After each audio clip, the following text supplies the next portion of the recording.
Now we're going to have some short presentations by the business leaders around the table here. They're going to sort of discuss what they see as obstacles on growth. I hope in these short presentations they'll bring out the short-term issues that they see as real obstacles to the growth of their companies.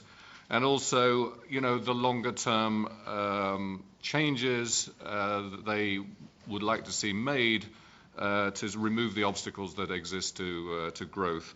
I'd like to start off with Hendrik Bourgeois, who's based here in Brussels, Vice President of European Affairs for General Electric Company. Thank you, Stephen. Thank you, Stephen. I must admit I wasn't sure what Antonio and Vladimir were going to say this morning, but I'm really astounded by the fact that whatever Antonio said kind of corresponds to the message that I was going to convey to you this morning very briefly. For us at General Electric Company, which is a large, as you know, multinational company with a significant presence in Europe. We have 80,000 employees in Europe. Last year, our sales revenues in Europe exceeded 25 billion euros. So we are, in every way, a large European company of U.S. parentage, of course.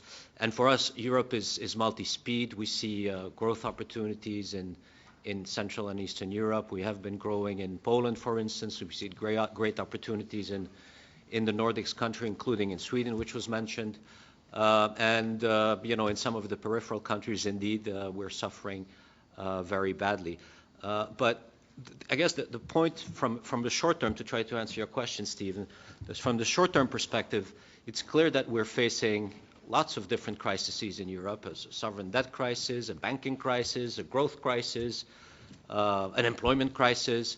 But I think what on the short term would help the business community most would be to restore confidence. I think what is harming us most is a crisis in confidence in the European project, the question whether Europe will be able to stand together and rise to the challenge that it's facing. A lot of investors, a lot of business leaders are having doubts about this, about the ability for Europe to address these challenges. And I think it's important to realize that a lot of positive steps have already been undertaken. And we as business community and investor community should realize that. Some of them were already mentioned this morning. I think we have better economic coordination in Europe than we had in the past. We have better fiscal governance than we had in the past with the six-pack legislation, with the fiscal compact. We had significant intervention of the ECB with the long-term refinancing operation.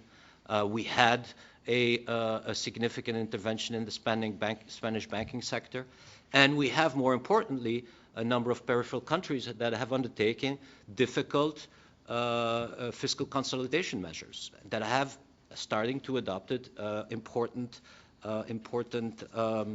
structural economic reforms. And so my point would be that we need to continue in that direction. And I think it's up to us in the business community really to call for addressing that crisis in confidence by calling for simply more economic and more fiscal integration in Europe. And we're not politicians, but I think that the business imperatives are there.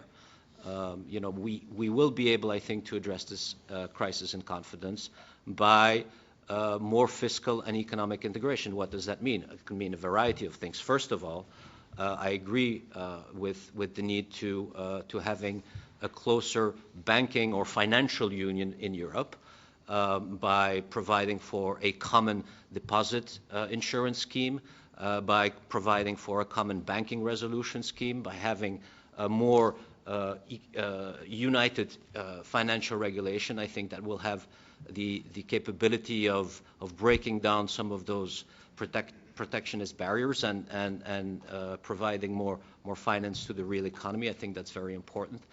I think we need to call for greater pooling of fiscal resources in Europe and of stricter rules to ensure that these fiscal resources are better spent. We need to make progress also in a number of other areas. I'm thinking, for instance, on issues like the European budget. I think it's difficult to argue we need more Europe, more integration on the one hand, and not having a credible EU budget with the means to spend in growth areas. So there's a wide variety of, I think, what I could call short-term decisions that ought to be taken that really set out a strong blueprint or a roadmap for more economic integration. I think that will include also greater risk sharing in Europe. I think there's obviously a debate about the sequencing, but it's important for the business community that we don't end up in some type of analysis paralysis about the sequencing, and in the meantime, no real solutions are put on the table. I think it would be incredibly helpful if we could have a strong roadmap on, for instance, Eurobonds. I know that there's a lot of controversy around this concept, and those who are, critical about this possible solution are saying very often, well, the conditions are not in place. If the conditions are not in place, I think we as a business and investment community would need an explanation of what the conditions are and some type of consensus building to making sure those conditions are implemented as quickly as possible. So I think, really addressing the issue of confidence is of extreme importance. And then, of course, there are a number of structural reforms that could be adopted for promoting growth, once that you restore confidence. And I'm thinking essentially of deepening, widening the single market, which is of critical importance. I think labor reforms is also of great importance in Europe. We need to continue to invest in research and development, which is one of the key strengths of Europe. And last but not least, we need to keep the system open.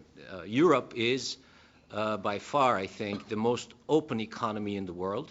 And in a time of crisis, we need to fight protectionism as much as we can. So, I'd be happy to talk about all of these specific issues, but I think it should be, I'll leave the time open to my colleagues to talk about these things. Thank you very much. So the need to attack and deal with the crisis of confidence, and a call for an end to analysis paralysis. I rather like that expression.